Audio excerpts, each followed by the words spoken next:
Olá,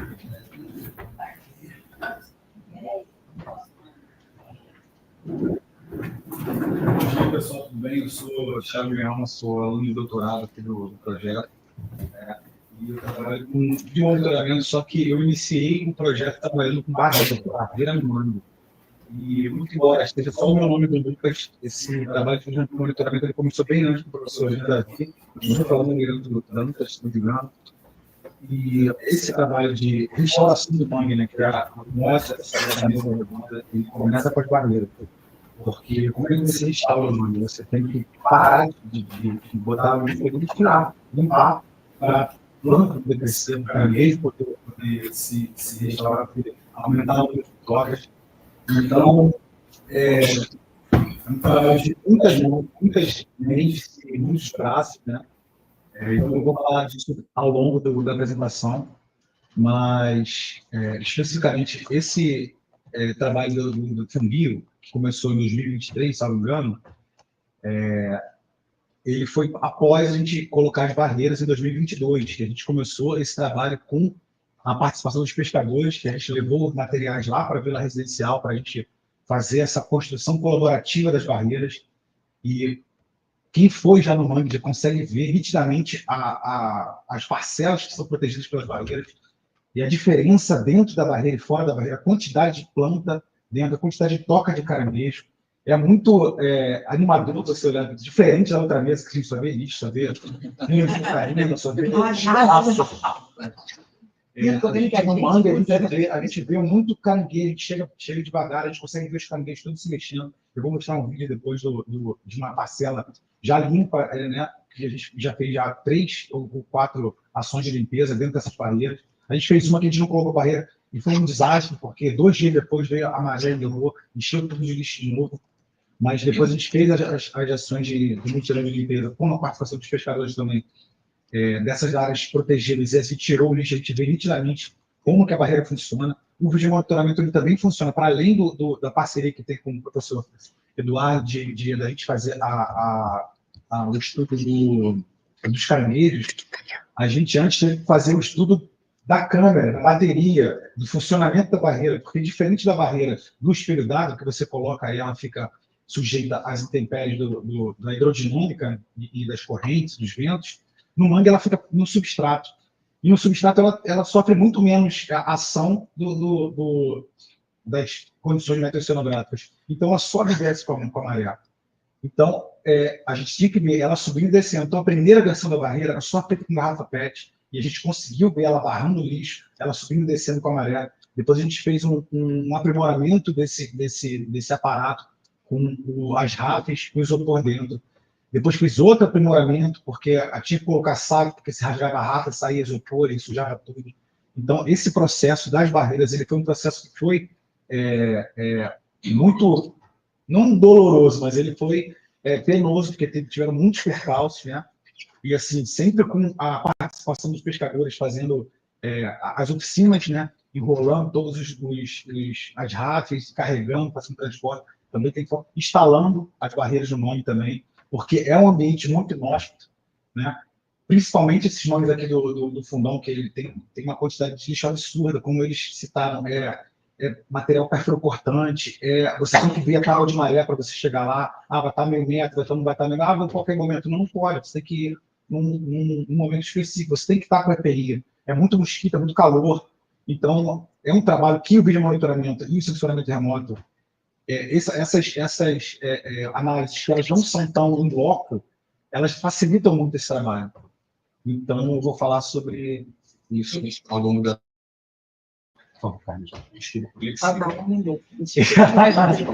Então, esses objetivos foram objetivos que estão no relatório da Funguio, né, que foi esse desenvolvimento de instalação de sistema de monitoramento, que é o monitoramento do lixo e dos caranguejos.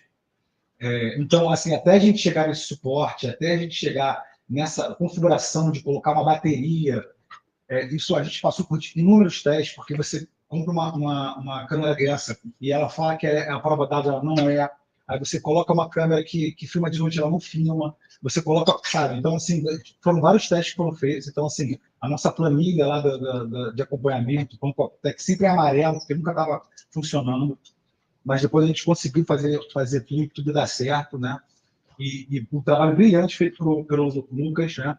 De desenvolver esse algoritmo, né? Junto com o professor Jean Davi, com o outro aluno Leandro, que foi desenvolver esse algoritmo de inteligência artificial. Ali está um exemplo do Medicine, da plataforma que você faz o treinamento dela, você fala para ela como que é um caranguejo, como que é um resíduo, para ela entender, né? Foram mais ou menos, eu acho que, se não me engano, 16 mil imagens que ele foi fazendo no braço ali para ensinar a computadora a identificar esses resíduos. E depois de muito tempo que a correlação, né, de o que a máquina estava vendo, o que tinha realmente no ambiente foi de 17% para 95%. Então, a gente conseguiu, a gente logrou esse objetivo do Funbil, né, de forma brilhante.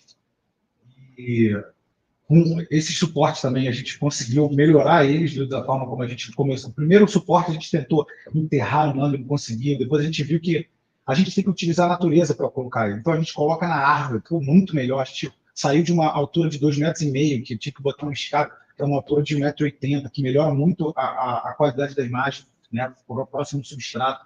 Agora a gente já está colocando mais câmeras para a gente poder ver a espécie do caranguejo, fazendo vídeo com sensor de movimento. Isso é ótimo, isso é para... As câmeras estão lá filmando, tem que ir lá buscar semana que vem. Tá, então vamos lá. Aqui é parte das etapas de transporte, né, suporte, instalação e monitoramento. Aqui a gente está instalando as barreiras na parcela oeste do manguezal. Foram 3 parcelas que a gente selecionou para poder, 3 parcelas em diferentes níveis de maré, para a gente poder monitorar a diferença entre elas e colocar 3 câmeras simultâneas e mostrar os resultados em breve. Ali foi o transporte das barreiras com auxílio dos pescadores também, a instalação, a equipe que naquele calor desgraçado, foi lá fazer a instalação das barreiras. Eu não me recordo, mas eu acho que são 190 metros quadrados de áreas protegidas só nessa parte oeste do mar. E são 210, eu acho, metros de barreira colocados. Agora a gente já colocou mais, não me lembro, mas bastante barreira também. Na parcela leste tem mais 200 metros quadrados, mais ou menos, de parcela protegida, e a gente fez 2 ações de 2 mutirões de limpeza, e a gente tirou 990 quilos de resíduos só em 2 dias de mutirão. Aqui está o exemplo da parcela leste, que foi a parcela que a gente abordou nesse estudo da Funbil, né? A gente colocou 3 câmeras diferentes nessas 3 parcelas aqui que estão indicadas com essa microtopografia disponibilizada pela equipe de sensoramento remoto na fonte do Instituto Pereira Passos, que a gente, através desse mapa, a gente selecionou essas 3 áreas, né? Que é a área inferior, a superior, que não intuitivamente ela é entre a intermediária, mas são essas 3 áreas, não são aquelas 3 áreas ali. A verde, que é, se não me engano, não é a superior, eu acho que é a de baixo. E ali estão as três instantes de maré que foram documentadas essas imagens. Você vê que a inundação ela só chega na parte inferior e na parte intermediária, na parte superior não tem inundação. E a gente consegue ver nessas câmeras, além do funcionamento adequado da barreira, a gente consegue ver funcionamento adequado. Qual é o funcionamento adequado? Barrando o lixo, ela subindo e descendo com a maré e o comportamento dos caranguejos. E a entrada da maré, no vídeo a gente vai conseguir ver melhor. Aqui estão os resultados do Lucas, que ele fez as anotações. Na parte superior esquerda está o monitoramento dos caranguejos, e na parte inferior direita está o monitoramento dos resíduos, e ali a correlação entre o treinamento que ele fez e realmente o que a imagem consegue contar. Então, tem uma correlação bem satisfatória, de 94 a 97, se não me engano. Então, esse é o resultado que mais a gente deu destaque nesse relatório do Funbil. Pode passar para a gente. E agora, a estrela da companhia. Aqui é a barreira, isso aqui é 2 de setembro, eu não estou colocando vou colocar a curva de maré para a gente ver a maré chegando nessa parcela de manga. Essa é a parcela intermediária, né, que a gente consegue ver 20 a 20 canejos, todos eles se locomovendo, de diferentes tamanhos. E é curioso, do nada, os gigantes começam a passar na imagem, mas o que eu acho mais interessante é o que acontece aqui, eu acho, em 30 minutos dessa imagem. Sem qual parcela intermediária.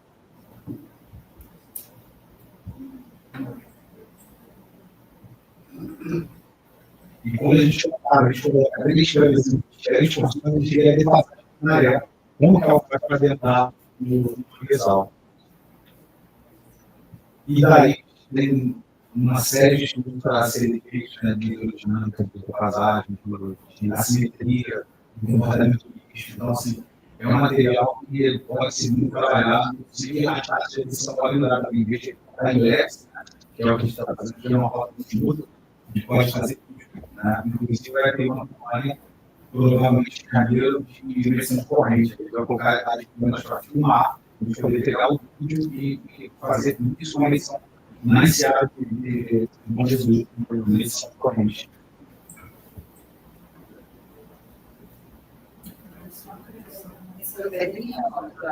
Isso é não,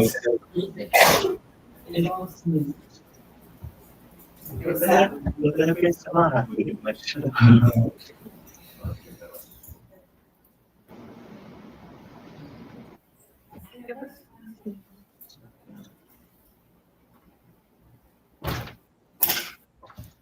É isso. Esse é o vídeo de monitoramento, foi? Não, eu acho que vai terminar fácil. Eu gosto de trabalhar muito dessa, né?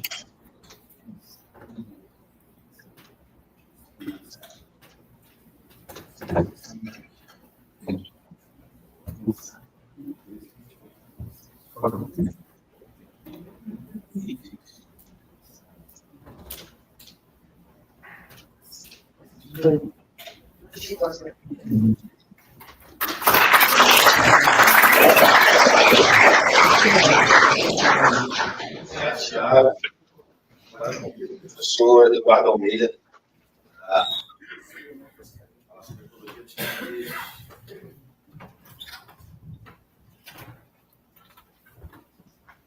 Pessoal, bom dia. Sou o professor Eduardo Almeida do Departamento de Zoologia, do Instituto de Biologia, e a gente vem trabalhando já há bastante tempo, né, desde o início do projeto, pensando assim nesse edital do FONBio separado em 4 semestres.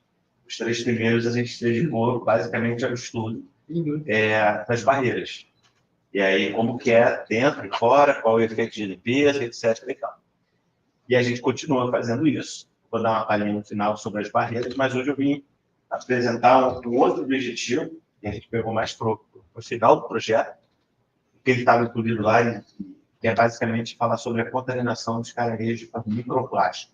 Então, até agora, né, nos três primeiros semestres, a gente dedicou mais ao efeito do macroplástico, macro-resíduos em geral, né? E agora a gente está começando a ter, no finalzinho, a gente está gerando uma das coisas que foi prometida, que é o resultado de microplástico. Que é a pergunta para todo mundo que já foi nesses manguezais é, pô, como é que é esses bichos aqui devem ser muito contaminados, né? Como que é a contaminação deles? Então, aqui está a equipe. A equipe, na verdade, a gente tem bolsistas do Instituto do Bio, bolsistas do Maidai CNPq, todo mundo trabalha junto, e principalmente os ICs a gente tenta envolver em todas as funções possíveis, que é para o pessoal aprender todas as técnicas, né? São coisas muito diferentes, a ecologia e a contaminação. E destacar que a gente, principalmente a partir do Maidai, passou a ter também, eu estou só com o Luiz, eu não estou com... Passou a ter também bastante colaboração da professora Ana Paula Castro, da Biologia Marinha. Pode passar. Então, a gente sabe, né, que o ambiente ele tem crescente contaminação por resíduos sólidos, desde aí do século passado, né, da primeira metade, que a gente teve essa expansão de produção e consumo de plástico. Obviamente, os resíduos eles são uma ameaça à biota marinha. Quando a gente pensa em resíduos macroscópicos, tem enredamento, né, que é prender os bichos, tem sufocamento, né, quando a partícula é grande, ela é ingerida. Existe a questão de alteração ambiental, fora o fato de que resíduos, né, se tiverem tamanho para serem ingeridos, podem também ser vetor de outros poluentes. Né? Um bicho que come plástico, o problema dele não é estar comendo só plástico, mas tem poluentes aderidos naquele plástico que, quando entrarem em contato com os ácidos estomacais, vão ser liberados. Então, o plástico é também um vetor de outros poluentes. E dentre os resíduos, né, destacam-se os plásticos, e o plástico ele não é a maior parte biodegradável, mas ele pode passar por degradação, principalmente físico-química, coisas derivadas do atrito, do aquecimento, do esfriamento, etc. Ele pode sofrer uma fragmentação. E daí, né, tem o problema que a gente vê, você vê uma sacola, vê uma garrafa, vê um copo, né, e tem um problema que a gente não vê tão claramente, mas que hoje em dia já está sendo estudado exaustivamente, que são os microplásticos.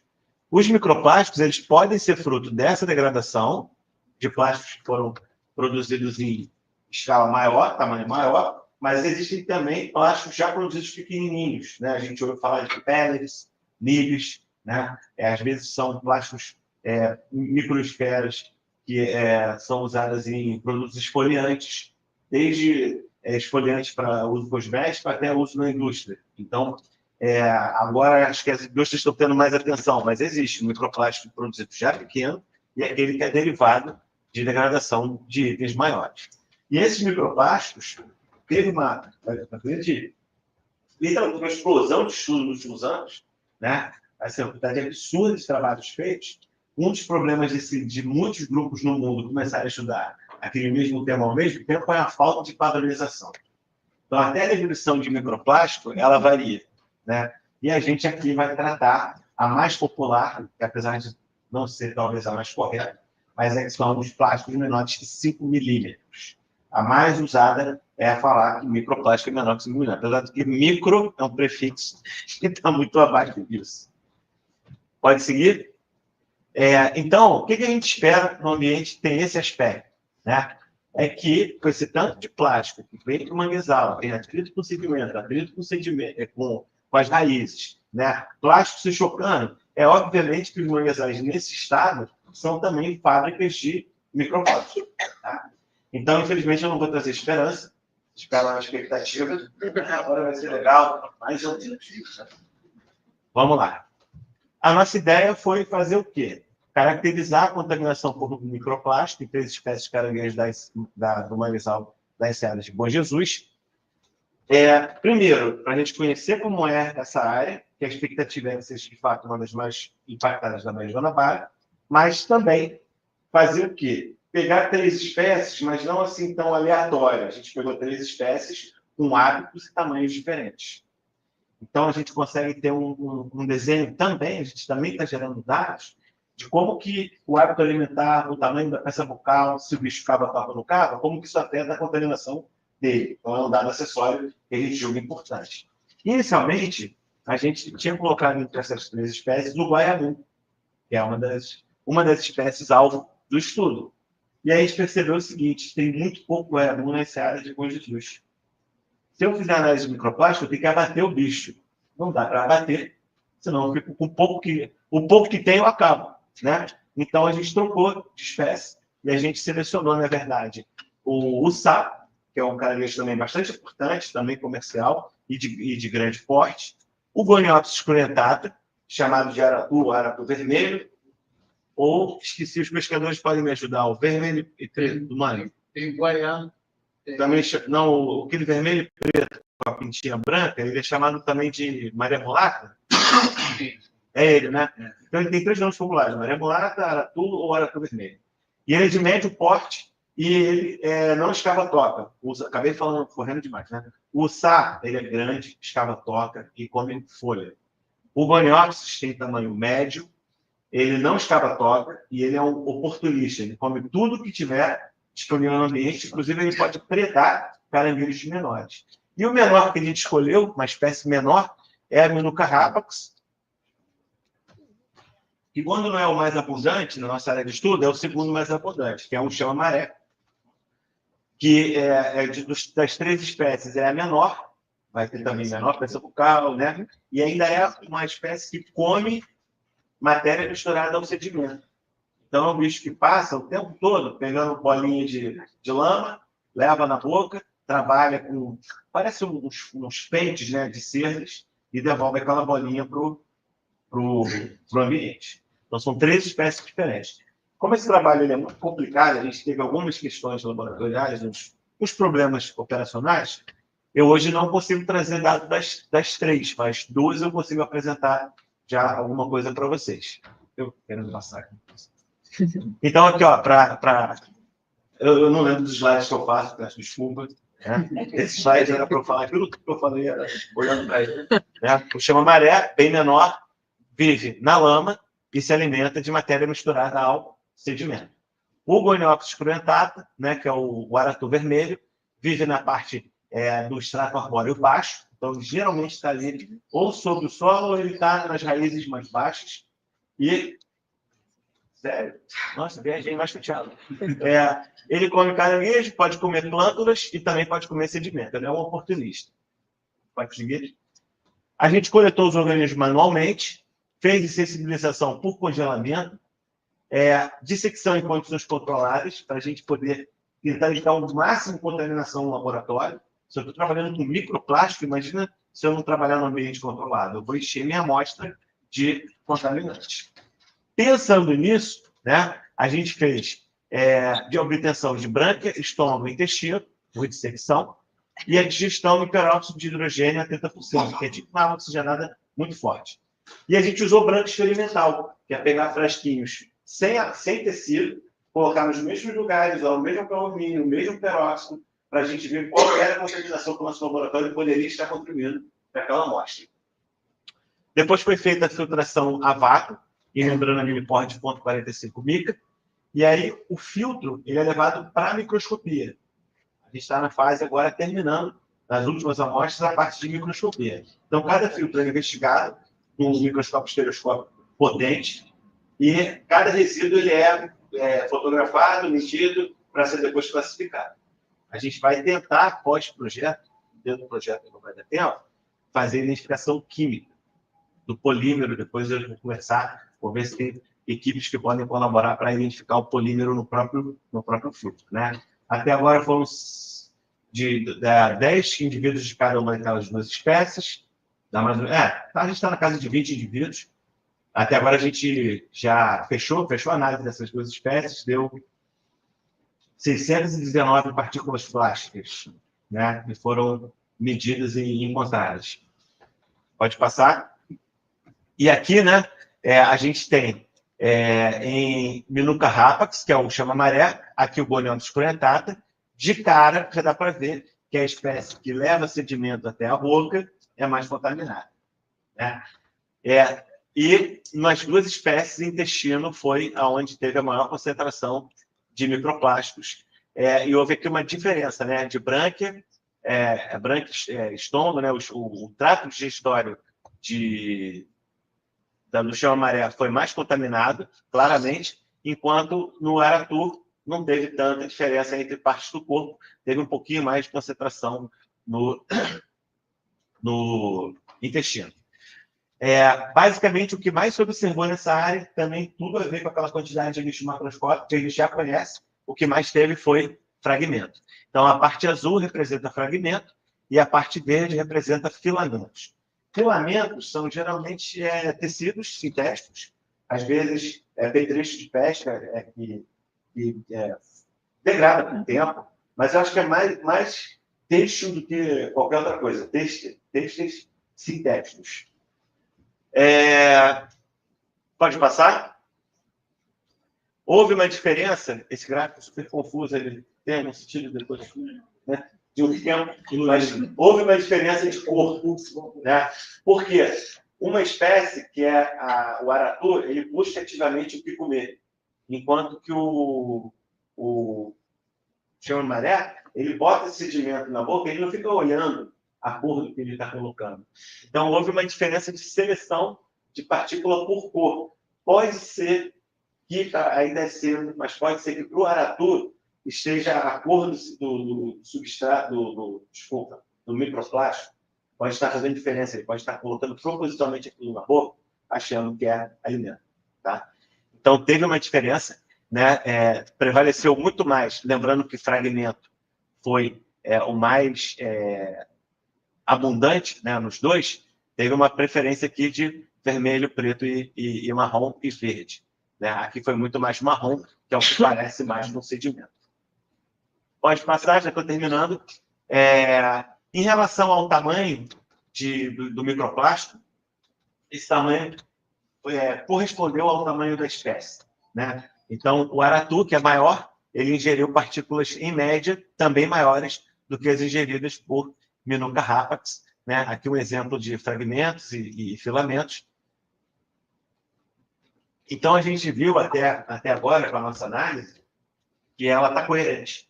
Está refletindo o hábito, está refletindo o tamanho do bicho, está refletindo o tipo de estratégia na hora de alimentar, se tem orientação visual ou não tem. São dados bons, muito bons para a gente, né? Além de dificilmente tem trabalhos que comparam níveis tróficos. Então, a gente, quando concluir, até mais ou menos, não vou falar que a Carla vai ficar de fora, mas em breve, a gente concluiu na análise, bem em breve, a gente vai ter uma terceira espécie com níveis diferentes, com tamanho diferente, e a gente acha que vai continuar tendo essa distinção trófica, que a gente vai poder fazer mais apontamentos no futuro sobre o problema, de fato, que os plásticos representam. Eu acho que acabou. Mais ou menos o que eu já falei, né? O chama-maré, que é detritívoro e leva sedimentos até a boca e escova com cerdas, ele apresentou uma contaminação digestória e em comparação com o aratu, ele passa mais tempo submerso, né? O que também explica aquela concentração maior de branca, quando compara uma espécie com a outra. Os próximos passos são finalizar a análise dos sítios cordados e localizar laboratórios parceiros interessados em fazer a identificação da natureza química do plástico. Saber o que, daqueles microplásticos, o que eles são, né? Qual é a composição química. E tem mais uma coisa que eu vou falar, pode passar para o último. E em relação às barreiras, né? O nosso estudo de barreiras ele segue sendo finalizado, a análise de dados. O que a gente tem visto confirma, que já vem sendo visto desde o início, que as barreiras são bastante efetivas na retenção do resíduo flutuante e que as áreas cercadas, onde o resíduo ele não entra mais, aumenta-se a população de caranguejos. Mas, dando uma palhinha do outro projeto, do outro edital do mesmo projeto, a gente, em fevereiro ou março desse ano, a gente começou a estudar do lado leste. E do lado leste, a contaminação é muito maior, por resíduos macroscópicos. E aquelas correlações de quanto mais lixo, menos caranguejo, né, elas se mantiveram, só que elas atingiram assim, números de, por exemplo, regressão, etc., coeficientes de regressão muito altos. Então, assim, a gente viu que, eu vou chutar um número aqui, mas é mais ou menos aproximado, quantos por cento de cobertura do solo começa a fazer mais efeito sobre os caranguejos, né? A partir de 40%, 50%. Então, é isso que a gente está vendo. E nas áreas que mais da metade do solo é, de fato, coberta, a população de caranguejo é muito, muito mais afetada. O impacto é muito mais visível e quantificável. E aí, agora para finalizar mesmo, a gente também viu que quanto mais lixo, existe exclusão dos indivíduos menores. Isso é muito impressionante. A gente vai testar ainda, melhorar, juntar mais dados para poder, de fato, a gente se quiser montar esse tipo de resultado. Mas é muito impressionante. Tem muito lixo, não deixa uma olhar. Tem um ossá ou outro. E quando tem, ele é muito grande. Então, a gente está vendo alguma espécie de seleção por tamanho. Ou seja, a gente já pode dizer quase pode dizer. Faltou uma campanha em dezembro, né? 2 campanhas em dezembro, para a gente juntar um pouco mais de dados. A gente quase pode dizer que um dos primeiros impactos do lixo é excluir as espécies pequenas, que justamente são extremamente importantes, que são o Xenovarés. Beleza?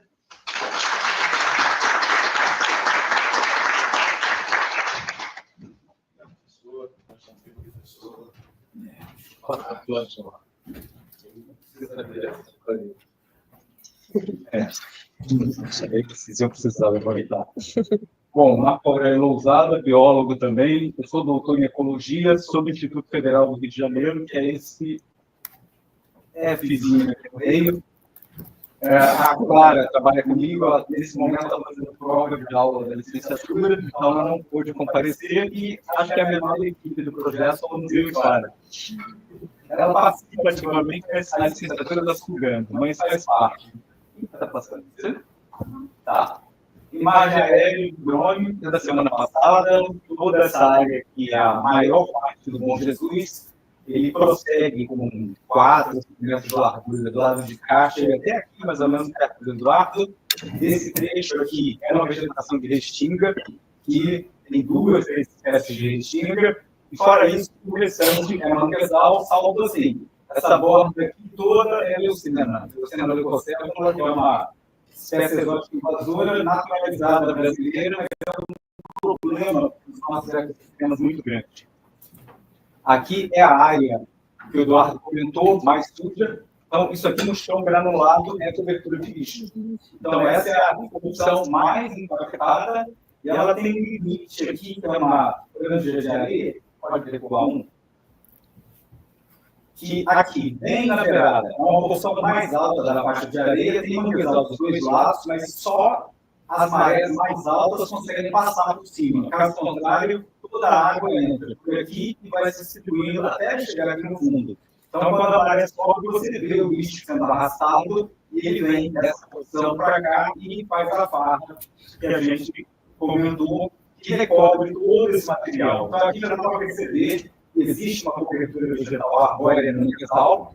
Tem as 3 espécies clássicas do estado do Rio de Janeiro, a Paramularia carcemosa, a Vicente Choriana e a Solframangue. Aqui é o trecho onde tem, aliás, naquele slide anterior, tem uma parcela da estrutura da vegetação, aqui tem uma segunda parcela da estrutura da vegetação, tem menos lixo, já dá para perceber pelo brilho da água, mas a composição não muda. E aqui, vai mais um. Então, bom, tá. Aqui não era para ter colocado essa foto, agora que eu percebi. Mas é a terceira parcela da vegetação que foi feita dentro do projeto do Fumbio, que também cobre essa região. Então, no fundo, como sempre, tem a floresta de leucena que não invade o manguezal, ela está restrita à porção de terra. A topografia, ou microtopografia, dentro do manguezal, que o pessoal do sensoriamento fez, e a localização das áreas de inventário da vegetação, que eu vou apresentar agora os dados. Tá. Somando toda essa área de manguezal, foi calculado tem mais ou menos 6 hectares de vegetação, mas eu acho que a gente precisa rever o cálculo, porque na imagem que foi usada para dizer que tem 6 e alguma coisa, essa borda aqui, pelo que eu percebi, foi incluída como manguezal, mas é leucena.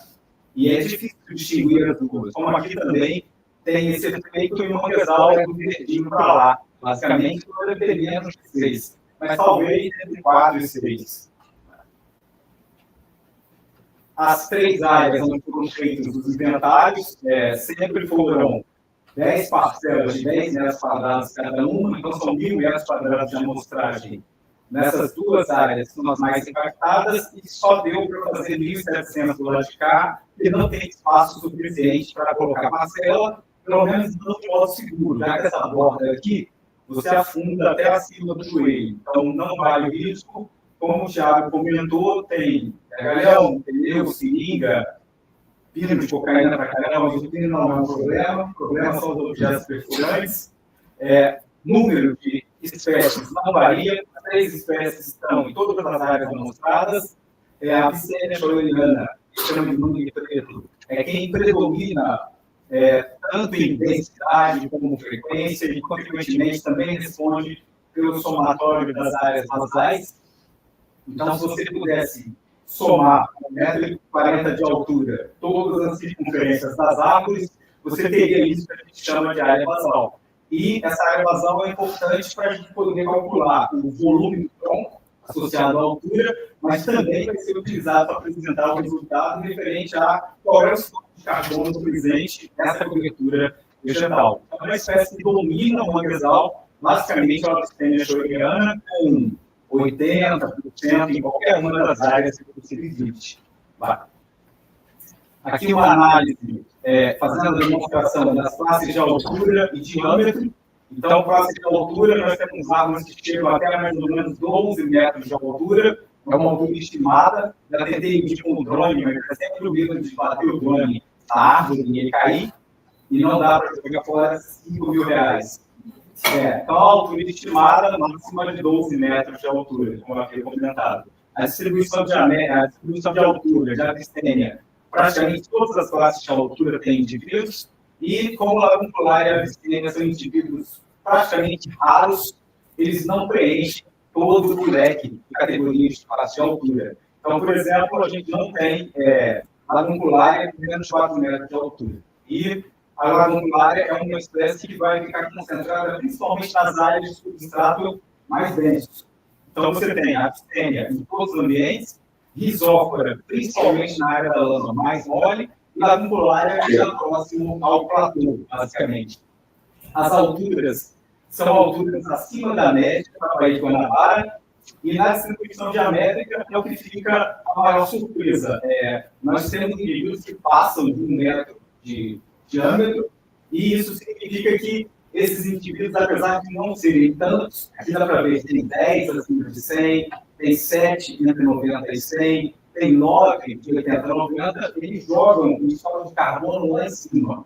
Então, para um manguezal tão pequenininho, a estimativa de estoque de carbono na biomassa é muito elevada.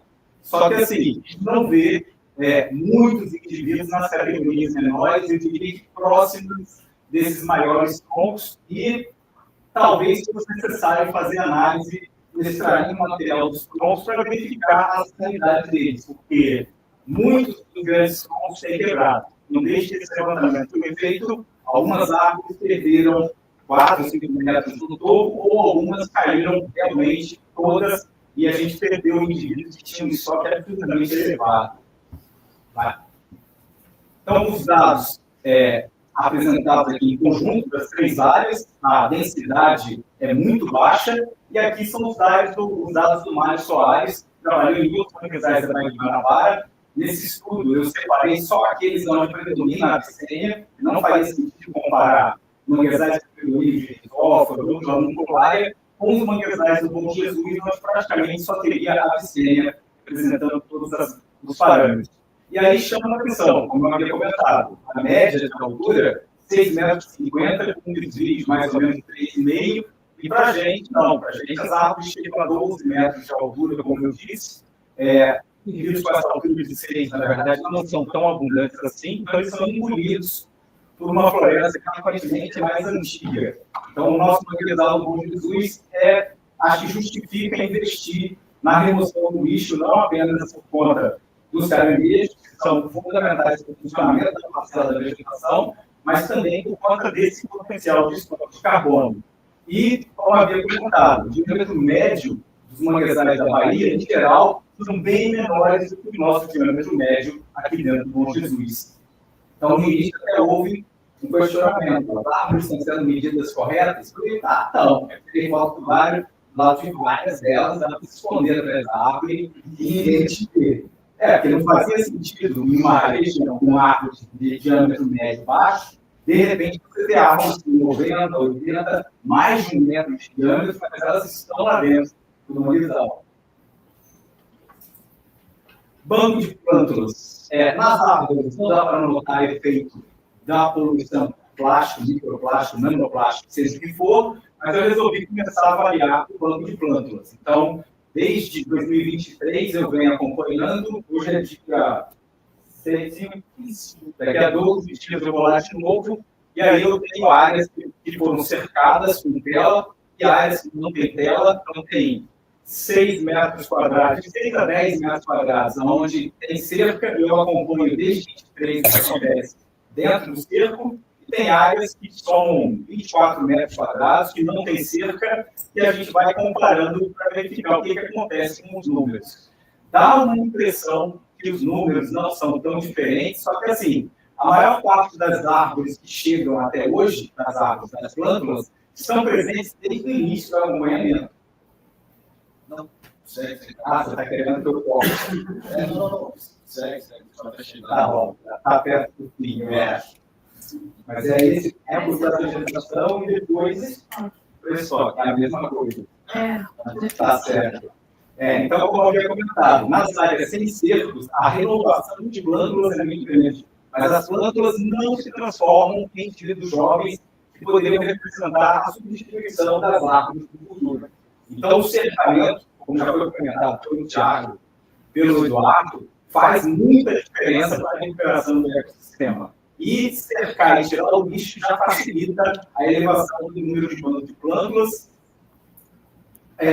Duas das áreas que estão cercadas, as risófilas já começaram a chegar um pouquinho acima de 1 metro e já começaram a formar raízes escórias. Só que o ruim é que são 3, 4, 5 indivíduos dentro de um mesmo metro quadrado. A vontade era tirar, botar em outras áreas, mas não dá. Provavelmente elas vão seguir. Esse é o último. Tá. Aí eu emendo. Tá. Mais 10 minutos. Tá certo. Bom, o estoque de carbono na parte aérea é uma coisa complexa de se medir. Complexa de se medir por quê? São indivíduos que não têm crescimento com árvore comercial. A árvore comercial é desenvolvida através de seleção artificial, então eu posso definir uma equação de volume para um cone.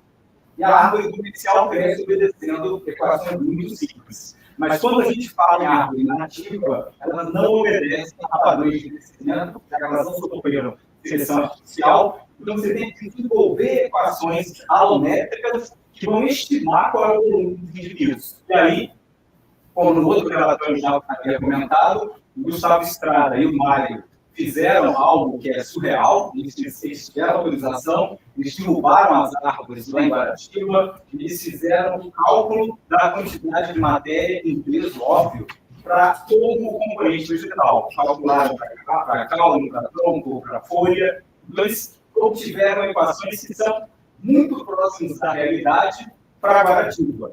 Como Guaratiba está muito perto da Ilha do Fundão, eu adotei as equações que o Gustavo desenvolveu sob orientação do Mário, e então as equações foram adotadas para a Baía de Guanabara, só que, mais uma vez, não foram equações desenvolvidas. E, inclusive, se eu tivesse que derrubar as árvores, eu ia gerar um problema como o Eduardo comentou no Goiamum.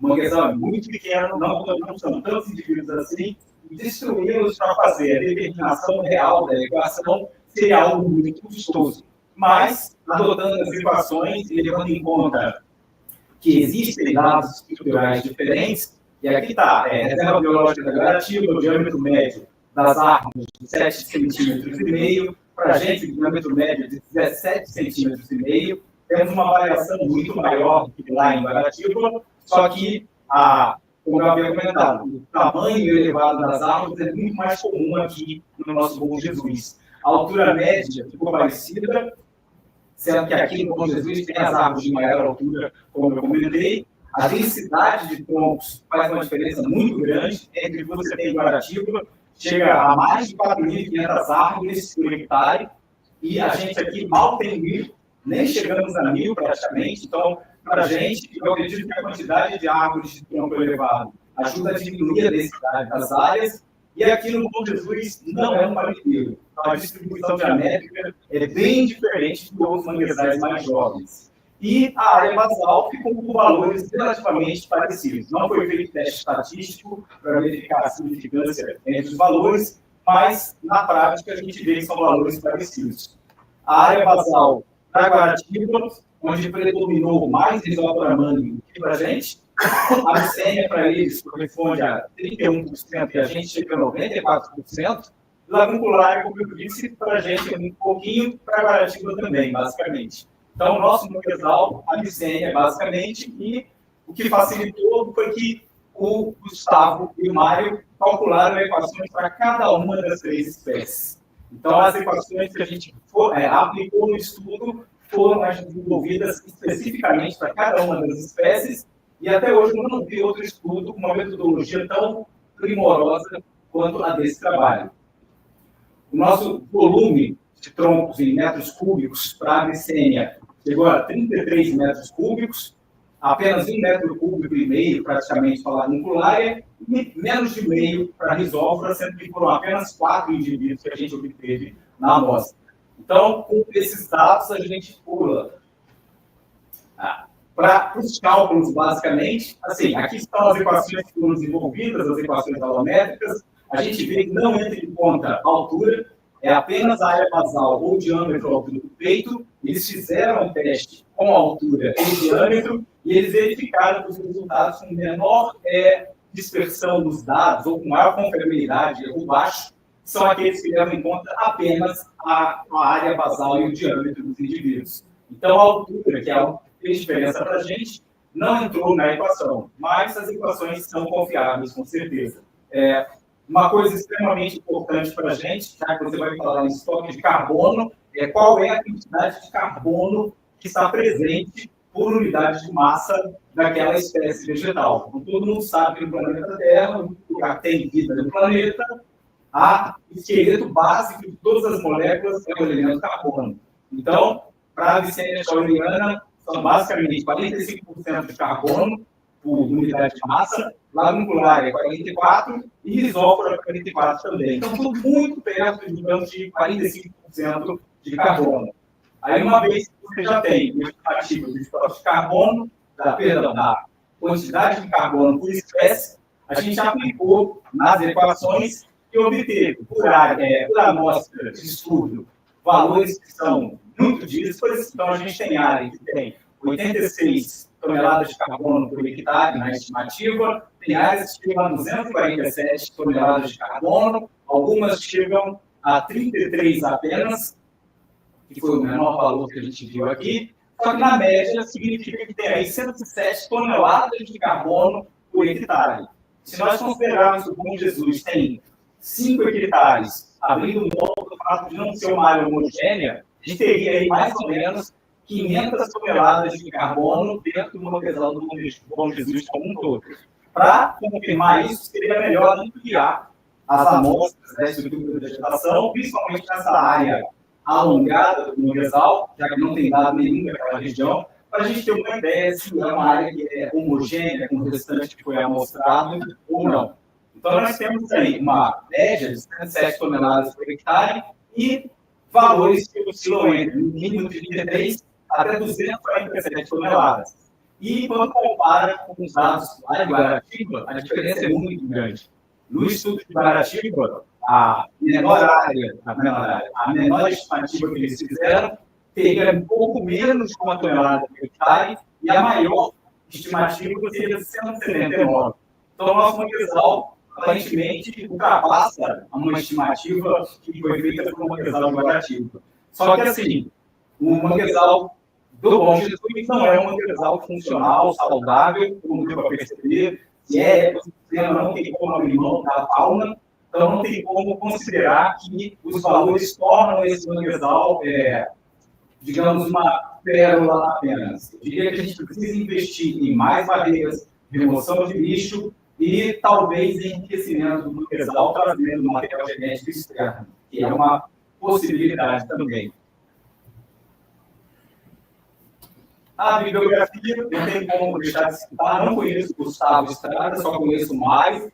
Com certeza são trabalhos de mérito acadêmico absurdo. Eu não comecei a escrever artigos sobre esses dados para a gente publicar, mas com certeza eu vou lá bater um papo com o Mário, já que ele é o cara que, no estado do Rio de Janeiro, o Sudeste todo, hoje representa a maior autoridade acadêmica quando a gente fala em manguezais.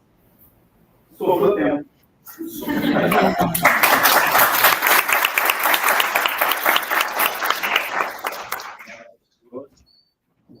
Convido a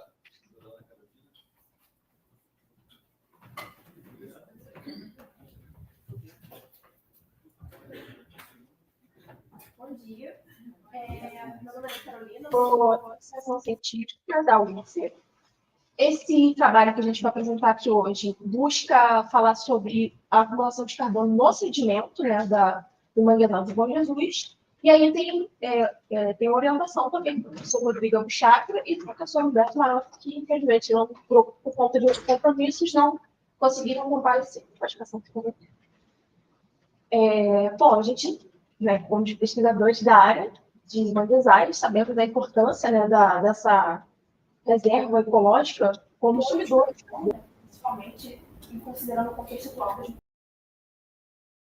Essa situação é muito importante, né, do ponto de vista de estoque de carbono. A posição geográfica dos manguezais também auxilia, né, na bacia de drenagem, também auxilia nessa deposição dos sedimentos, nesse acúmulo. E alguns processos também são identificados nesse ambiente, né, como, por exemplo, de mineralização de biomassa, que também é mais intenso no manguezal. Então, são áreas de muita relevância e de muita, se a gente for pensar também, né, dialogando com outras áreas, por exemplo, educação ambiental, tecnologias sociais, né, o diálogo com as comunidades pesqueiras e biodiversidade no geral, que, no nosso caso, acaba sendo muito impactada, como a gente está vendo aqui ao longo das mesas, né, e eu também vou apresentar a seguir. Pode passar, por favor. Essa área também é uma área de elevada produção de biomassa autóctone, por conta de altas temperaturas, tem incidência solar. E um dado muito relevante, né, para por que conservar um manguezal além desses dados que eu informei, a gente tem a capacidade de acumulação de carbono orgânico cerca de 20 vezes superior a de outros ecossistemas. Então, ele demonstra aí a importância, né, a chegada de matéria orgânica nesses ambientes e a importância de conservar uma área como essa. Bom, a gente deu um spoiler aqui, mas a gente tem a análise desse carbono, também foram feitas separações, né, dos materiais, porque é uma área que a gente observou que é muito impactada, e isso também pode acabar impactando o estoque de carbono. Como a gente vai ver a seguir, tem esses resíduos e também tem plástico. Não entrou aqui, mas a gente fez a geocronologia, tem uma tabela de datação também, de chumbo 506. Tem essa análise aqui dos resíduos, né? No caso, a gente mediu ali mais ou menos quanto que daria, de acordo, né, da base até o topo. A gente encontra ali resíduos, na verdade, de diferentes tamanhos, e plásticos também de diferentes tamanhos, como ali em 64, 62, né, a base, e ao longo do testemunho também. A gente consegue filtrar evidenciar essa porcentagem de resíduos. Pode passar, por favor. E também de plásticos, de diferentes tamanhos, né? Como a gente pode ver ali na imagem, que vão até 24 centímetros, de 17 a 24 centímetros, e em diferentes profundidades. Pode passar, por favor. Como pode ser observado aqui estaria, né, toda aqui a base, que a gente também destaca como um participante da primeira apresentação mostrou. A principal composição assim, que a gente pode destacar seria o polietileno e o polipropileno também, associados, né, à embalagem, essa questão da coleta, do descarte também nesses ambientes. Nós temos também eles têm também a continuidade, né, mostrando como que esse ambiente no testemunho, ao longo do testemunho, como que esse solo está impactado.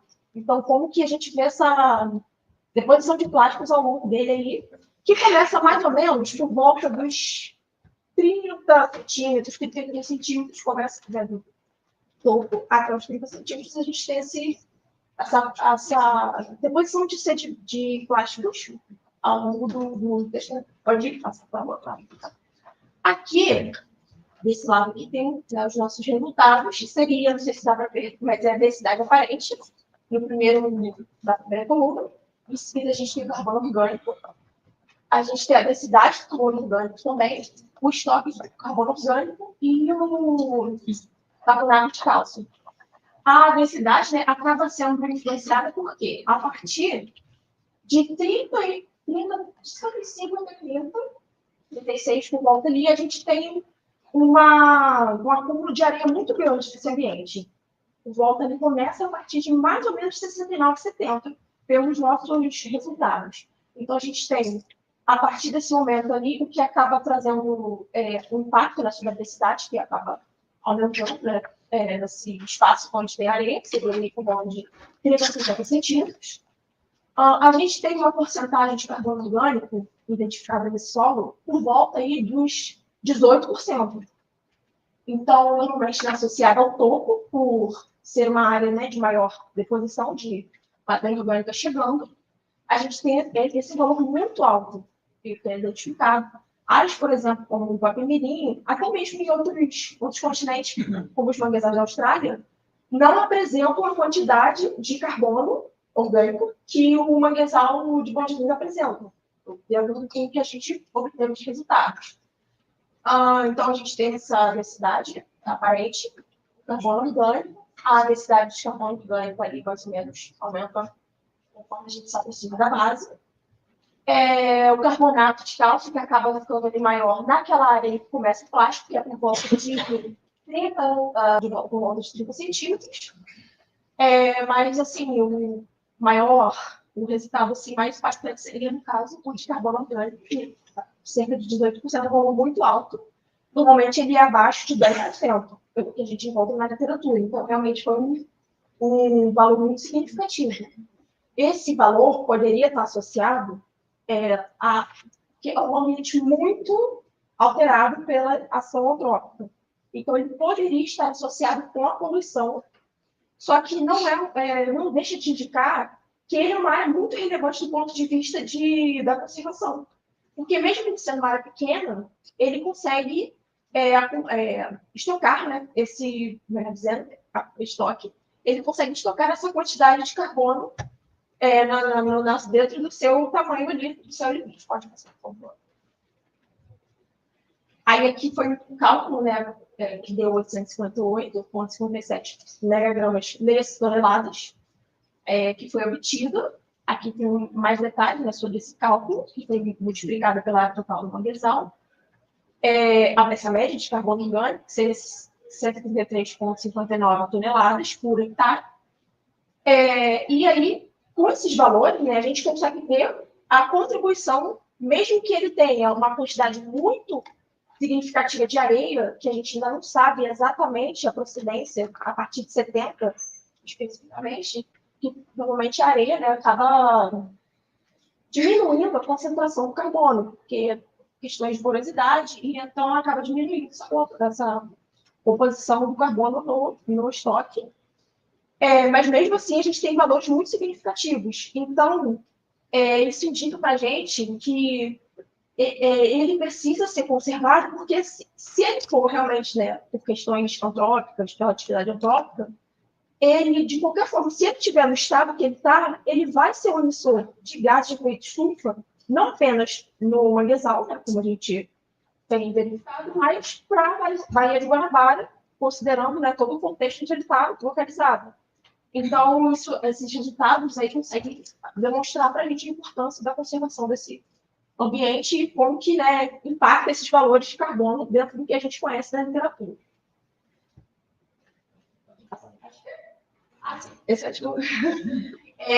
Aqui são mais alguns resultados. Aqui é a nossa datação, né, que demonstraria que ele, mais ou menos em 80, 79, 80, começa ali o plástico, que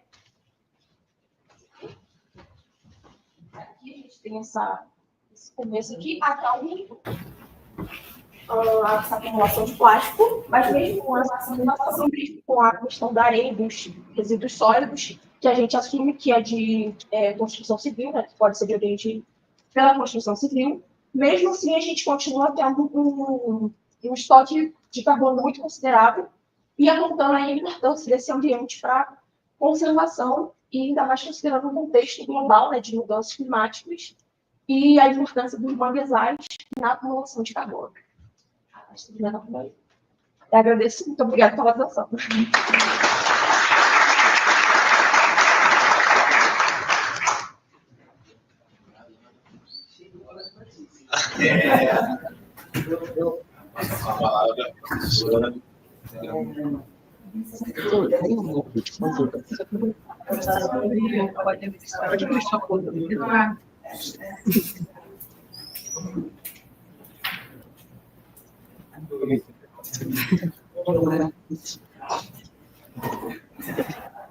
Então, eu sou Carla Magreira, sou diretora da Porta, trabalho na Juventude muito tempo, e primeiramente eu consegui a paciência.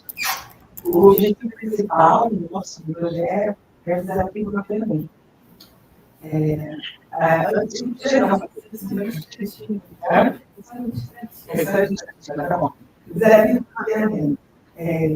matéria pesada, com 50% vai ser simples, fácil, mas não é.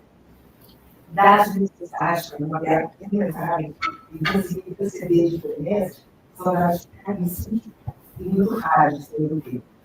E são dados que necessitam uma capacidade de pesquisa muito maior. Então, a escala é um desafio. Mas é muito que seja casos que precisava de informações remotas que tivessem sentido. Por isso, a parceria é importante. A gente conseguiu um produto raro, com 15 sentidos no terreno. E cansou passivo e ativo, ou seja, nós tínhamos uma proposta que deveria o princípio, como a gente enxerga, mas que vai muito bem, vai ser importantíssimo para se iniciar em determinadas situações. E também tinha influência aérea, ou seja, do ponto de vista de cima, que é uma nuvem pesadíssima, muito pesada mesmo, a gente ainda não estava conseguindo lidar com ela, agora nós estamos com uma perspectiva muito mais aguda, e que permite que a gente processe com horas de sessão, mesmo com a área muito pequena. Isso você trabalhar com sempre, então você está optando em trabalhar em representações tridimensionais, mas que fossem sensíveis à micrografia. Então, vocês veem que a micrografia que eu vou mostrar aqui é uma representação tridimensional, ou seja, são pontos que bateram a floresta, chegaram no céu do tornado e a superfície ficaria na superfície do céu. Então, é como se como em 3D, eu já não conseguia trabalhar com cósmicos. Muitos são outros setores que exigem uma capacidade maior. A outra questão é que nós também queríamos entrar no temporário. Outro problema, uma área muito pequena. E aí a gente construiu a plataforma governamental para mais, que a gente conseguiu dados mensais, da área com 3 metros, aí outra escala.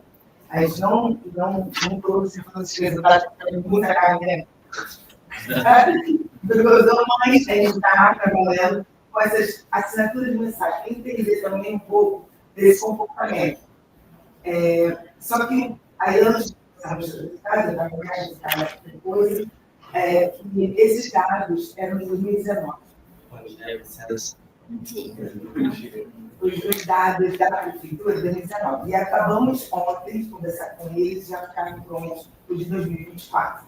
Então, agora a gente tem também, como está pegando a semana que vem, os dados laser e das plataformas no mesmo nível de resolução, que vai permitir perceber e monitorar essa variação de 5 anos. Então, só para dizer, o volume, nós já falamos, era pelo menos 5 HDs de 2 teras, para poder pegar os dados. Não realmente, como dizer, é uma coxinha de dados. Mas estamos no contexto, porque nós temos algumas questões de área aberta, a segurança do próprio Marco falou, dessas quedas, desses dados, para poder enxergar que muitos desses dados que a gente tem, como eu falei, de 5 anos atrás, porque ele não tem outro tipo. E a gente sempre ficou preocupado com a questão não só da atualização do dado, do garantimento do dado espacial, temporal, mas também da mudança de escala, que é a educação que eu falei, porque é um problema que é de muita validação. Como é que eu vou lidar com uma área maior, quando precisar lidar com uma área maior? Como eu vou lidar com uma área que não tem essa oportunidade? Você vai entender, mas o município do Rio de Janeiro, se eu lidar com a Bahia de Guanabara, já fui da área de Bahia. E aí também, consultando a empresa americana, eles vão disponibilizar operários da área e os novos setores estão alcançando 15 centímetros no orbital. 15 centímetros no orbital é fantástico.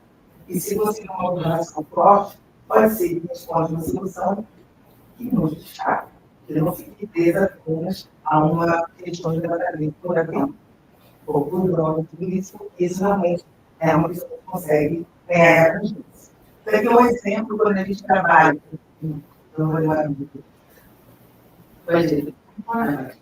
Então, a gente trabalha com esses ortofótos, como eu falei, os dois modelos apenas, esse um está mostrando o MDT, que é o modelo digital do terreno, que nós chamamos de microtopografia, que não interessa todo você.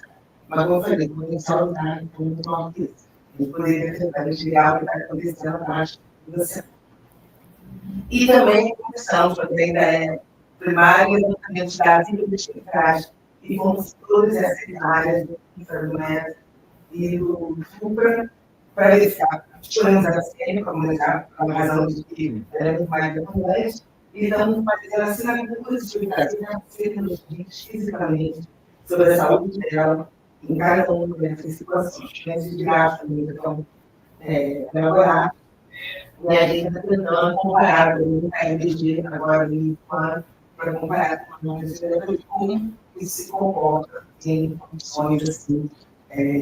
Todo espectador que nós temos, ele funciona como um sensor aéreo, como um sensor orbital, só que terrestre, e a gente está com 2 métodos de identificação para saber mais forte. O objetivo é melhorar a identificação das espécies no mapeamento, coisa que não é trivial. Então, a gente teve como objetivo lidar com essa microtopografia, que ajudou a suicídio da restrição das barreiras, a autorização em 2019. Então, agora, até ter uma leitura também ajudar um pouco a desver o banho e é natural, também tem para a gente poder ter esse dado lá e é muito considerado mais preciso de determinação de alturas. Uma planilha da a gente fez não só para a RJ, mas também para a residencial, que tem umas condições muito diferenciadas. Então, obviamente, as mudanças, que a gente pegou a proposta de 39 de 2019 e permitiu que tratasse essa floresta. A gente tem áreas de mais de 20 anos, então, o máximo que a gente tinha, 20 anos, para esse nível de detalhe. Não tem dados anteriores à discussão nesse nível, de 99 para cá. Então, são limitações que a gente teve que lidar. Mais assinatura que eu falei, pouca somente na CN, e esses, por fim, de trás, nunca apresentado aqui pelo Thiago, primeiro presidente, né? E a gente está pensando numa forma da cartografia ajudar na representação dos caranguejos, do lixo. E a gente vem trazendo, estamos fazendo alguns experimentos que estão sendo super legais, muito da matéria curta, mas está muito juntos, porque a gente olha uma representação 2D, a evolução do processo. Não sei o que passa. Aqui é o exemplo, Bom Jesus, o modelo digital terreno, vocês vão ver que ele é muito mais macio, muito mais suavizado, mais uma avaliação centímetros, que ele está falando. E a gente sempre fiz, no início, transectos, que fez em 2 direções, para entender essa variação. E aqui o MDT, o MDS, desculpa, o de copas, na verdade, é a redução da superfície menos o terreno, e que me dá, na verdade, a altura dessa floresta. Então, a gente já é sensível a ver até a forma da copa, pelo nível de detalhamento que é. Em alguns casos, como lá com o Mário, trabalhei muito tempo com o Mário, lá na Costa Norte, a gente conseguiu ver, inclusive, formatos de palmeiras, áreas de mangue mista, a gente conseguiu detectar mudanças na forma da copa. Aqui é o Mário muito mais homogêneo, algumas coisas que não dá para perceber assim. E aqui a gente também tem os mesmos transectos, agora com o modelo de copas. Então, esse produto, comparado agora com 2024, vai permitir que a gente veja a diferença do que está acontecendo em relação à franja, em relação ao Pacífico. E aqui a fotografia limpa, a ortofoto, as mesmas áreas, a mesma condição. Só para quem não está às vezes, fora do mapa mental, entender o que cada produto é. Aquele quadro retângulo que a gente viu com detalhe, a gente trabalhou bem nele para poder avançar nessas questões do detalhamento, mais uma vez, os dois juntos agora. E as parcelas foram monitoradas pelo Eduardo, nas diferentes condições, né, de maré, com as quais a gente depois, no final, vai trazer o material do Lucas que a gente usou, tanto a condição dos dados de monitoramento que estão fora da barreira, né, e os de dentro da barreira, no tempo. Né? Então, para a gente entender se o percentual da área coberta, por exemplo, pelo lixo, na parcela, em média, das 9% para voltar, em relação a cada situação do índice do MESO e como se evoluiu ao longo do projeto. A mesma coisa em relação aos totais de caranguejo. Tinha muito mais dados, mas isso depende de uma série de coisas, como a espécie, poder ser trabalhado, e mais tempo, né? Porque foram ainda poucas campanhas para a gente dar uma leitura de padrão efetivo, com segurança, precisa de mais observações. Aqui a gente tem um mapa, né, final detalhado, predominando realmente grande da Psênia, principalmente como ela é maior em porte, ela domina mais no céu, então a necessidade de ver também a possibilidade de você mapear subbosques, essa é uma das potencialidades do uso do LiDAR. A questão da datação, né, nós temos muito mais antigo, realmente, um projeto de telar na área de inicial. A gente tem, inclusive, aqui nós trouxemos esse produto, mas a gente tem para ele o mundo inteiro. Uma resolução, a gente teve dados para ele o mundo inteiro, a gente fez para todas as áreas, comparamos cada área, a resposta espectral de cada área encontrada, e trouxemos aqui só o produto síntese, e não cada momento, para as duas áreas que eu trabalhei ao longo do projeto Arma Sem Lixo. Então, a gente tem realmente áreas bem antigas, e aqui essas áreas mais recentes, né? É muito fácil você olhar no próprio Google Earth, em 2010, muda completamente a área, ou seja, o plano passaram muito recente. Muito recente, e aí são duas situações completamente diferentes. Ainda tem? Eu não falei para o pessoal que a Carlinha botou outra tela aqui.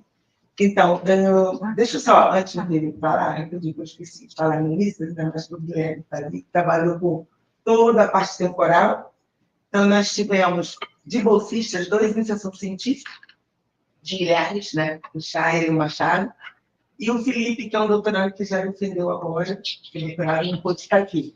Mas eu tenho o Lucas, que me ajudou nessa parte que eu vou mostrar agora, que é um bolsista do projeto, que não estava na nossa equipe, mas ele teve uma sacação, assim, de uma ideia, de uma representação que pudesse não ser nem só temporal e nem só espacial, isso é um desafio, e ao mesmo tempo ser 2D. Não tem solução para isso. Estou falando de procuramos, em toda a representação não existe. Então, isso é uma aproximação que, para o caso específico daqui, da nossa situação do monitoramento, ainda são poucas leituras, como falei, poucas campanhas, principalmente a ação da limpeza, são basicamente a partir da 4ª campanha. Então, ainda fica muito pouco, mas a gente aplicou para ver se ele realmente mais funcionava, para dados assim, de séries longas, de demora bioquímica de água para toda a bacia, de Bahia de Guanabara. Aplicamos também para índice de seca, para que os resultados ficaram muito bons. Então, a gente acha que esse modelo, se o monitoramento evolui, ele acaba respondendo também bem para a nossa situação. Eu peguei só um resumo mesmo, porque tem tudo uma lógica matemática, programação Python, aquelas coisas todas que o Lucas adora, e a gente foi acertando. Tem muita coisa, eu só peguei o resumo final, porque 10 minutos não dá. Então, nós consideramos para essa representação, que foi um desafio que eles passaram para a gente, no último workshop, que era como a gente poder integrar tudo isso. Gente, como a gente vai integrar essas coisas? Então, a gente considerou, de uma reunião com o Eduardo, e a gente considerou as 3 zonas definidas pelo regime de Guimarães, que é a infra, mesa e supra, e para isso, nesse primeiro momento, A gente pensou várias formas isso, que inclusive mudar fazer, lembra que eu falei, prospecção de como seria se tivesse barreira para tudo, né?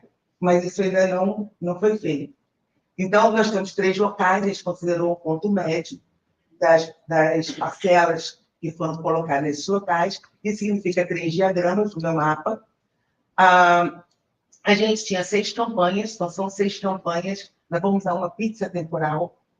Normalmente, vários aqui apresentaram o mapa de pizza, o gráfico de pizza, e o comum é que a largura da fatia representa o percentual da classe, da variável. No nosso caso, não.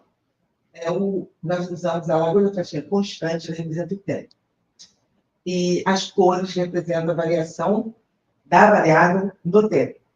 E a profundidade da fatia vai representar diferentes condições ambientais. Então, e com isso a gente consegue olhar o mapa e entender, a partir do tempo, a minha pizza temporal é um relógio, ao longo do tempo, como cada área se comporta dentro de determinada variável, em determinadas condições ambientais. Essa era a ideia. Então, foram 6 fatias calculadas, angulações iguais, e as barreiras, como elas foram colocadas a partir da 4ª campanha, dessas 6 campanhas, nós consideramos situações diferentes. E a gente considerou, como nós tínhamos medidas feitas fora da barreira e dentro, a fatia da pizza se divide em 2 partes. O que está dentro da barreira está mais dentro da pizza. E o que está fora a gente pode comparar também. Então, essa é a lógica. Esqueci. Essa é a lógica. Desculpa, gente, porque essa é a lógica, né? Então, tudo que está nessa parte interna é dentro da barreira, o que está na parte externa são os dados mantidos fora da barreira, as campanhas, ou seja, se eu posso olhar qualquer área, se eu sei que eu estou nessa angulação, estou sempre comparando a mesma campanha. Se eu estou na mesma angulação, estou comparando situações na mesma campanha. E a gente tem variações desse dado, mas para esse caso a gente achou melhor dessa forma.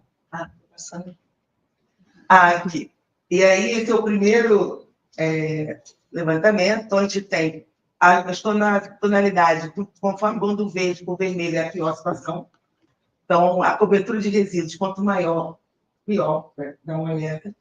A densidade de caranguejos, quanto menor, pior também, todos invertem, são legendas diferentes. As cores aqui em relação à microtopografia, o que a gente quer depois é mudar essa representação, fazer ela mais abrangente, mas era só para testar. Então, a evolução da cobertura de resíduos sólidos, não tínhamos a limpeza ainda nas 3 primeiras campanhas, e a gente vai vendo que na área que está fechada, dentro da barreira, vai melhorando a tom de verde, mostrando que a tendência é você estar reduzindo realmente, conseguindo a cada campanha obtendo dados melhores.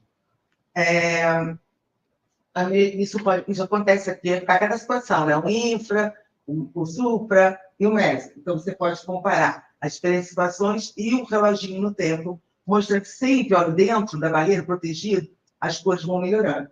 O verde claro, o verde escuro, que é o que o próprio Eduardo já tinha colocado nas análises de gráficos que ele fez lá no laboratório. E a do caranguejo é mais complexo, né? Então, também, eu tenho as 3 primeiras campanhas em cinza, mostrando que a gente não usou isso como uma leitura, por uma ventilação de limpeza nesses momentos. E aí a gente tem também... desculpa, e aqui o fora, olha só, em alguns casos tem campanhas que foram piores, áreas que pioraram, amarelo e vermelho, que não ficou protegido pela barreira. Então, o que acontece é que eu acho que ainda é muito prematuro, na verdade são 3 campanhas, e com o aprofundamento do monitoramento, a gente vai poder ter uma maior segurança de informar que tem um padrão, né, o que está acontecendo.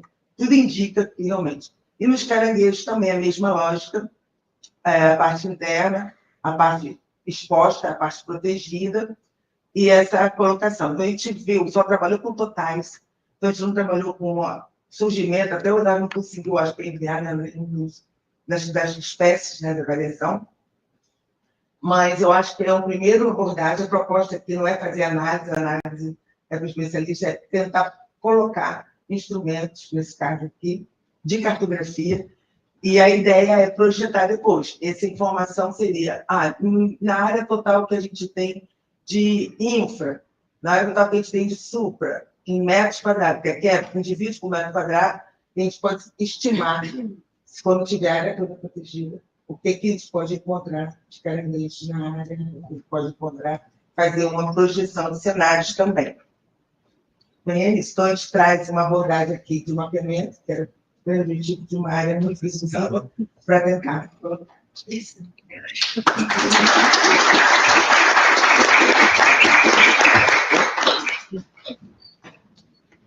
Olha, isso aí já dá.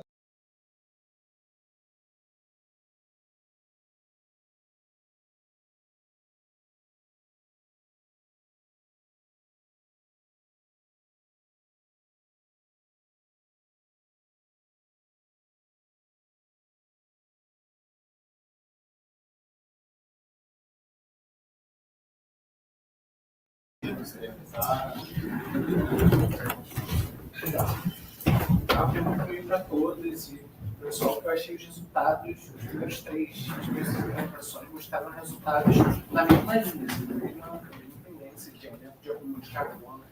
As evidências de seleção e processo de seleção que eles são melhores, só que isso muito surpreendente. E eu queria falar um pouco sobre isso, do ponto de vista integral de resultados. O resultado análise, tanto da quando a vegetação da seleção de níveis maiores, no caso da vegetação de fauna, e no aumento de acúmulo de carbono, esses são medidas integradas. Sobre o Bom, então, eu venho conversando com todos os projetos, principalmente quando a gente fez aquela dinâmica, nós falando CGs, assim, o que eu venho batendo até que eles sempre, a gente tem que se preocupar com o pesquisador seguinte. O foco é o livro. O efeito crítico dos organismos. A gente está numa área também na área que é muito poluída por outras coisas, além desses óleo. Então, assim, a principal forma nesse grupo é que se você pergunta só uma pedra de caranguejo, sedimento, eu tenho dados. Vegetação de sedimento é mais fácil que eu tenho um tipo de fato. Do nome isso, que é efeito do poluente. Acho que essa é o grande truque deles. Eu sei que tem mais eficiente, eu sei o tamanho, eu sei como é que é o sedimento, né? Tem a mais neurométrica, mas a gente já tem. Então, eu acho que se a gente, com essa junção de dados, a gente consegue ser mais incentivo, assim, mais preciso em falar, olha, o efeito desse poluente é tal. Né? Como você está fazendo óbvio, eles são bastante óbvios ou intuitivos, né? Desse lado mais poluído, a gente está encontrando vou dar agora de cabeça, acho que 20% sobretudo do solo produzido. E aí, no próprio campo, a gente também está vendo uma quantidade muito grande de cópias inativas. Cópias que também tiveram de saco. E aí, claramente, uma degradação do ambiente externo. E ele está fora, potencialmente também está dentro das cópias. Não é destacado, mas o que falou é a própria ambiente deteriorado, né? E aí, a gente, com certeza, às vezes essa função das análises de sedimentos, muito mais de ser ainda bom trabalhar nos editais passam das pesquisadores de todos as coisas de novo. A gente sabe que a imagem vai ser uma ferramenta extremamente importante, né? Uma das coisas que a gente está vendo do lado mais poluído, e desse lado, eu gostei de dados também, aparece pouco, mas quanto mais poluído, mais evidente, essa questão de tamanho, né? Tem umas cópias assim, absolutamente grandes, você não vê como visual, e a gente precisa, já para fazer braceamento, muitas cargas para fazer braceamento, né? E a mangueira não necessariamente vai funcionar muito grande, né? A gente não usa a mangueira de alça fora, com planos de cerveja, né? Como que a gente vai resolver para saber de qual é a mangueira que está vivendo no meio daquele lixo que seria tão grande quanto parece, né? Imagem. Assim, acho que a integração aqui ela foi muito produtiva.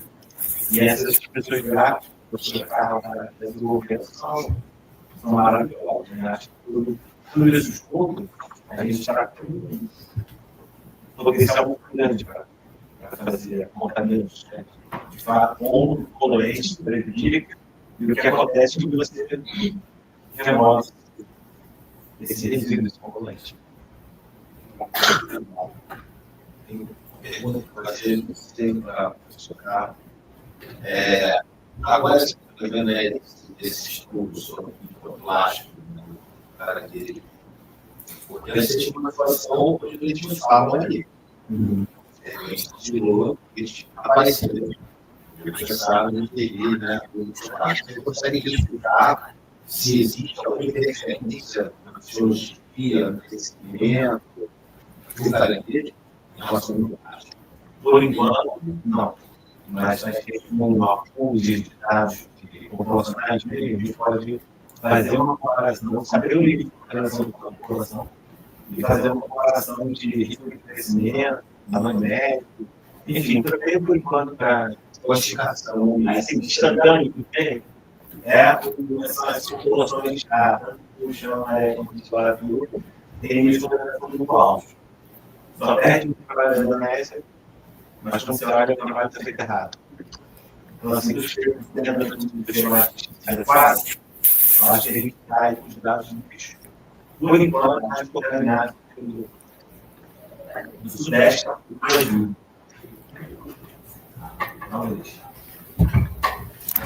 O cara dele, coitado, né? Tem uma oportunidade de ocupar, chega lá, Eu acho que não consegue remover, né? Mas se tem algo que vai ser problemático naquela área. Tem muitas outras perguntas, mas agora vai explicar não, que eu fiquei com a curiosidade de saber se essas informações que você está dando, se deu algum indicativo em relação com os números. Então, na verdade, quando a gente fala de microplástico, o que a gente chama de microbranquia, estômago e intestino, né? São na verdade, as partes do bicho que você tem as pessoas vivem respirando e alimentando.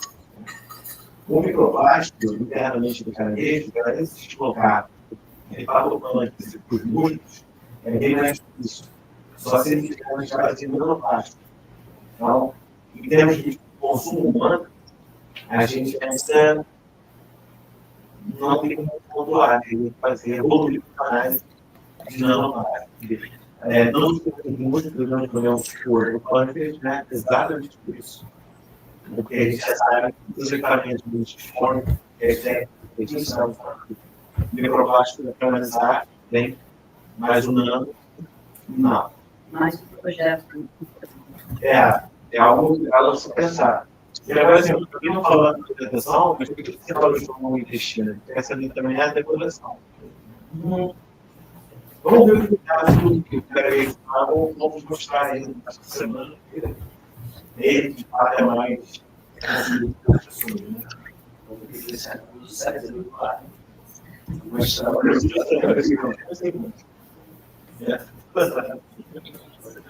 Uma pergunta de curiosidade, você vê? Como compara o carbono e o macro, esses estoques, né, carbono, se chegaram no nível a ser diferente do que pega,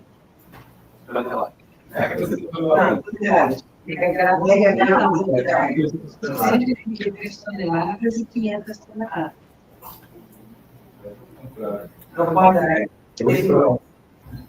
Ele comprou tudo que eu estive. É isso. Esse é o número que eu me perdi, porque eu falei, que ele vai mas tem um dobro de por hectare, vamos assim, quadrado, e o dobro de estoque nesses primeiros 5 centímetros do solo que Ele toda O shopping vai ser maior, né? maior. A gente vê aqui no E sobra os o dom. Cálculo nem tem cerca de 130 toneladas por hectare. Seus resultados chegam a Eu estava aqui 133 toneladas. sei lá,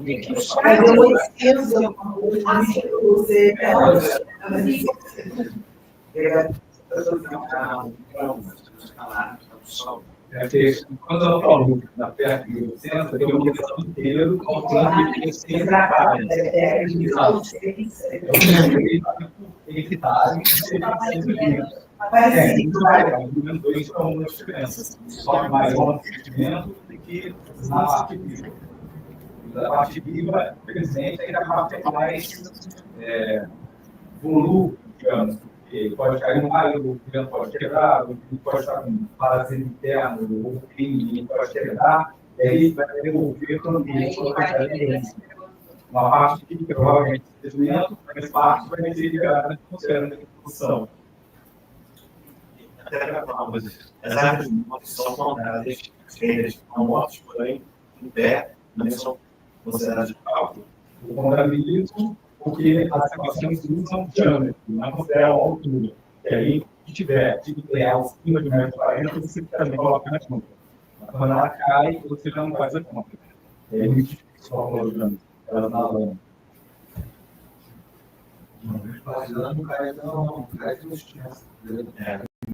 Depende do lugar, geralmente um rio, elas não conseguem cair na chão. Essas outras, elas ficam suspensas, escoradas. Isso não permitindo para cada prioridade essas informações de topografia da 15 centímetros de resolução, isso é fantástico. Tem várias aplicações. Como é que é isso? Você tem um mãe completamente coberto. Como é que seria avaliar essa informação? Tem estruturas que você vai identificar, você consegue identificar, né? Como funciona o leite? O leite não é um sensor, ele faz o sistema remoto, no forma geral, junto com essa imagem. Mas o leite não é um sensor remoto imagético. Ele não é, ele trabalha com um leite de pontos, são pontos. Então, o sensor vai virar tiro de luz para baixo. E quanto mais potente ele é, mais intensa essa luz, e mais tiros ele dá com a unidade da horário. Mais tiros. As chances desses tiros atravessarem vão aumentando com a intensidade da luz e com a quantidade de tiros com uma porção de espaço. E aí, por isso que os pontos que chegam no solo são menos quantidade do que desenhos. Se você pegar sempre o desenho da copa em cima, e embaixo você tem. Então, para o humano, que é nós temos esse desafio lá na Amazônia, com a de 40 metros, um subimposto absurdo que conseguiu passar. Mas aí a quantidade, tem certeza, maior na fotografia do que na serviço, né? Com certeza. Mas é assim que faz. E quando esses tiros chegam, você faz uma circulação. Nessa circulação, você faz o limite da distribuição das altitudes, na verdade, a altura da árvore e as altitudes do terreno. Você tem que ajustar isso com o nível mais elevado. Sim. Mas isso aí, você faz o grid a cada 15 centímetros. Isso vai ser as imagens que vão detectar a água, a chegada do água. Sim. E agora, quando a gente vê, eu estou levantamento porque por agora está se aumentando, a cada 5 anos também.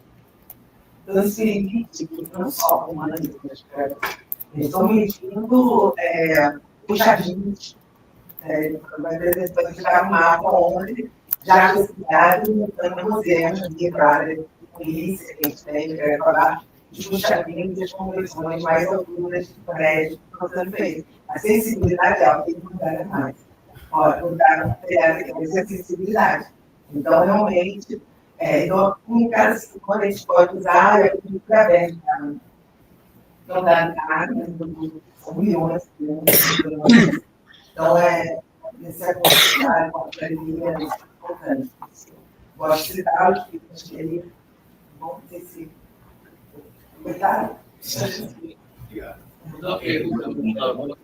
Gustavo, conversando com o Foco, que é um pescador, ele estava me falando que quando vocês fizeram a colocação da carreira, terra riqueza, ele disse que teve uma existência, ele ficou o aumento de carregueiro naquele local limpo, trabalho limpo.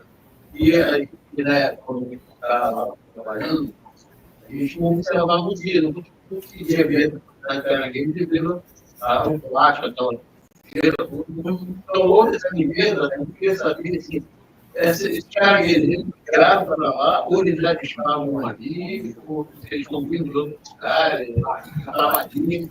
É uma questão que você joga para o ar. A gente instala a bandeira, tira foto do local, da cobertura do lixo. E quando você volta, uma semana depois, 3 dias depois, você já tem que o local está diferente. Você tem muito mais lá para ali. Provavelmente, eles começam a migrar de comunidade que tem lixo, que tem lixo. Porque nessas imagens passa até agora, a gente consegue ver passando pela barreira, a gente consegue ver até o tamanho, porque a barreira funciona como uma escala, porque ela tem uma barreira que é física, você sabe o tamanho daquele caranguejo que está passando, e você consegue ver o caranguejo fazendo toca e pegando o lixo do pessoal. É uma sensacional. Essas imagens dessa nova sirena, impressionante. Imagina que um vídeo de 1 minuto, mas a gente tem alguns vídeos dessa gente colocou dia 7 de minutos de novembro. E ele filmou até o dia 27. Assim, uma nova time-lapse grande, assim.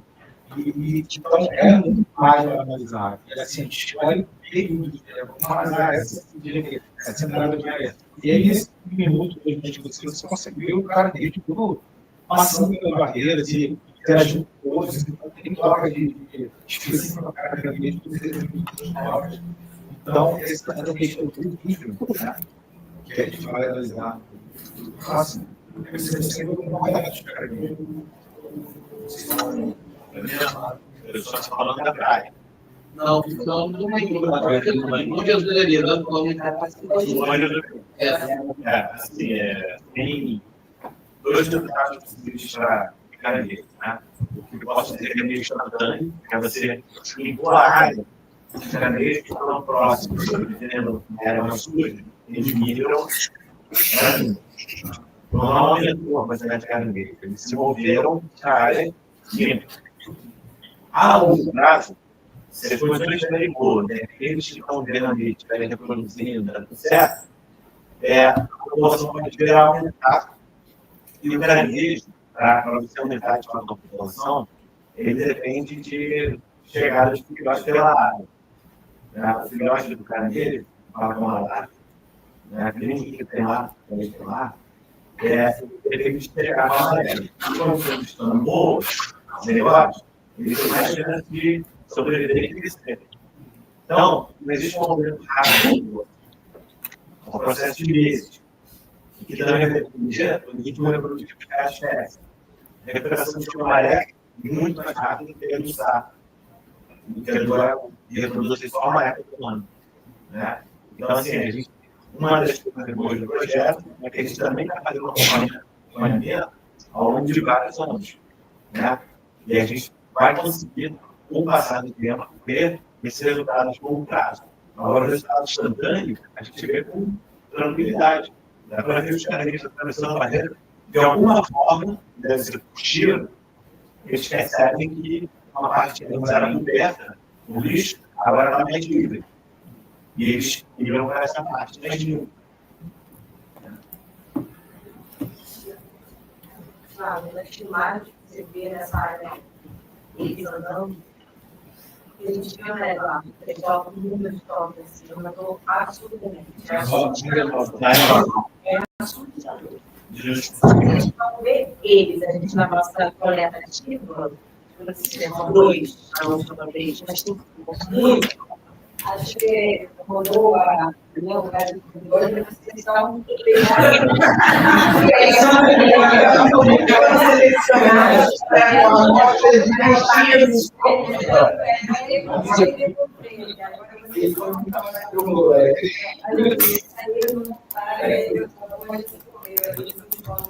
Então, esse projeto 7, foi uma barranca, eu não sabia que a maré chegava ali, ela chega em cima da barreira. Nessa em cima da barreira, eu consegui ver nitidamente o imenso passando por baixo da barreira, tá indo. E eu vou colocar esse vídeo aqui, mas aí a gente pensou até pedir para casa, a gente está vendo o vídeo para agora eu baixo da barreira. Realmente, essa área é aquela lá da noção, e ela está bem mais limpa, né? Você olha essa área de agora, ela não está mais limpa do que antes, porque ela é uma coisa, mas ela não está tão limpa comparada da outra noção. Então, a gente consegue ver uma área aqui, mas nesses vídeos da nova, a gente consegue ver nitidamente muito para a gente ali, é impressionante, assim, a noite diferente da primeira vez, essa vez tipo, cheguei e falava assim, cara, lá tudo de novo. Eu coloquei dia 28 agora, acho que a gente vai tomar uma parcela mais de participação de água, com uma barreira de umas 2 câmeras próximas do substrato, que está filmando. Provavelmente ela acabou de derivar, né? Porque ela é de bateria, é suporte, né? A gente coloca umas roupas porque tem que colocar uma bateria que deve pesar uns 60, 70 gramas de aço. Isso tem que ser uma coisa relevante, pode ser propoer. Deixa eu pôr no outro, né? Não queria ter dado, né? Tomara e a gente deve isso também. Eu ia colocar para pegar, mas no primeiro momento eu estava colocando para ficar 5, 6 dias. Mas uma última vez, um último dia, agora até janeiro, só que era de maré, os dias com mais variação, e qual é vai ser as marés mais altas de janeiro, descontar 25 dias. Você que está ali em dezembro, vai ser a provável andada. Porque eles fazem o cálculo e contam o tempo de amadurecimento dos ovos estarem prontos para desovar na maré mais alta de janeiro e depois na mais alta de fevereiro.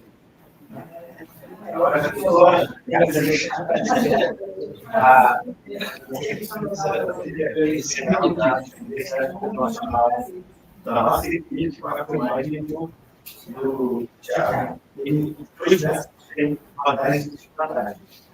Ele, que é o filmagem, é o mais preciso para você ver quantos caras tem. Mas não permite saber exatamente qual é a estética. A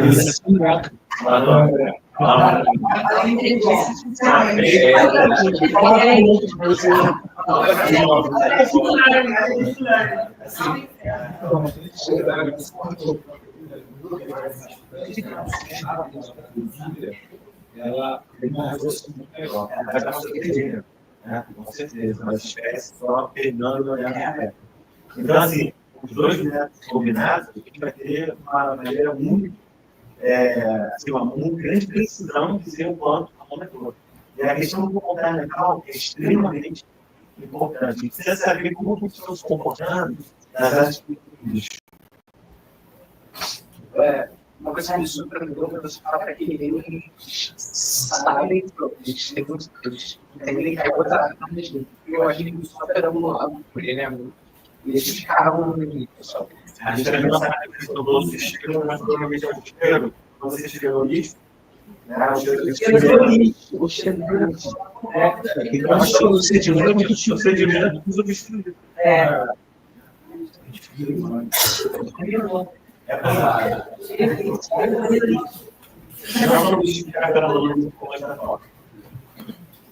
Não, eu queria fazer só uma última colocação sobre essa mesa, que tem uma coisa muito curiosa, que é o nosso movimento,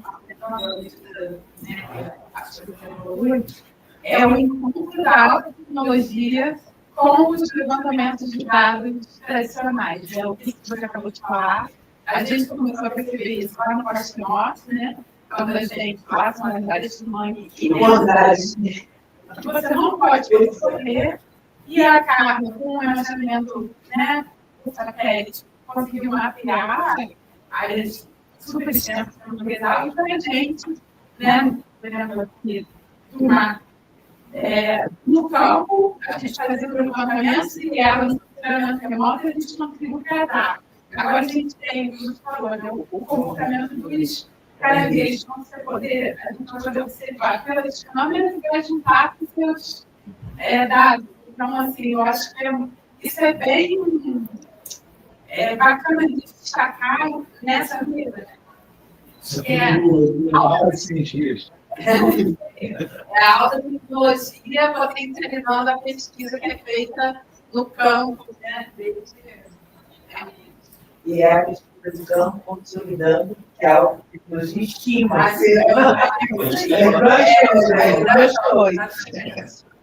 Pessoal, alguém dos profissionais escrevendo?